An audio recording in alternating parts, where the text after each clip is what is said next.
Sur ce fond de lettre à France, je voudrais tout simplement, en ce 18 juin, exprimer notre amour de la France. Car la France n'existe que par l'amour qu'on lui porte.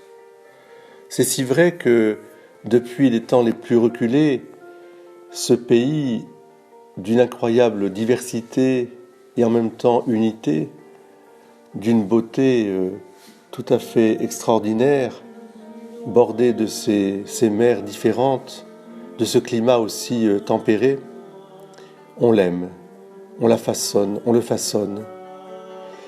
Ce pays cesse d'être un territoire pour devenir une patrie, une nation. Et celle qui a peut-être le mieux exprimé au XXe siècle cet amour de la France, c'est une jeune femme née en 1909 qui, dans les années 40, alors que la France est au fond de l'abîme, écrit sur le rapport amoureux qu'on entretient avec cette terre un livre intitulé « L'enracinement ». Cette jeune femme se nomme Simone Veil. Elle a été l'élève du philosophe Alain. Elle a reçu à l'école normale supérieure en 1928, puis à l'agrégation de philosophie en 1931. Elle choisit de devenir ouvrière chez Renault parce qu'elle veut connaître la condition prolétarienne. Elle ira rejoindre en 1936 les Républicains espagnols, puis revenue en France, elle sera un temps ouvrière agricole, et au mois de septembre 1940, elle est confrontée au statut des Juifs, élaboré, promulgué par le gouvernement qui siège à Vichy, parce que les 3/5 de la France sont occupés par les troupes d'Hitler. Ce mot juif désigne-t-il une race, dira-t-elle ? Je n'ai alors aucune raison de supposer que j'ai un lien quelconque, soit par mon père, soit par ma mère, avec le peuple qui habitait la Palestine il y a 2000 ans.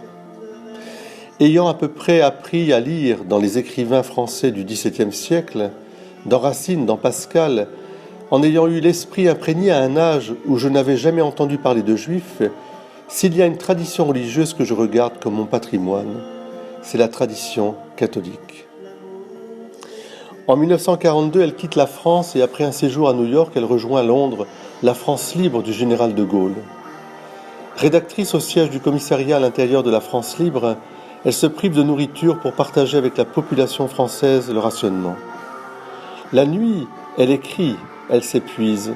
Derrière ses lunettes rondes, elle a le regard fiévreux de ceux que ronge la maladie et qu'exalte la foi. Elle meurt durant l'été de 1943 au sanatorium d'Ashford, dans le comté de Kent.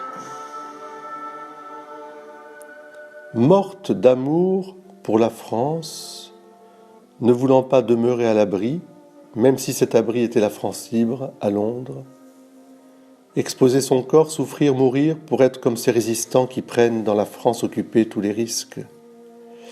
On lui avait refusé une mission en France parce qu'on l'a jugée trop faible, trop vulnérable.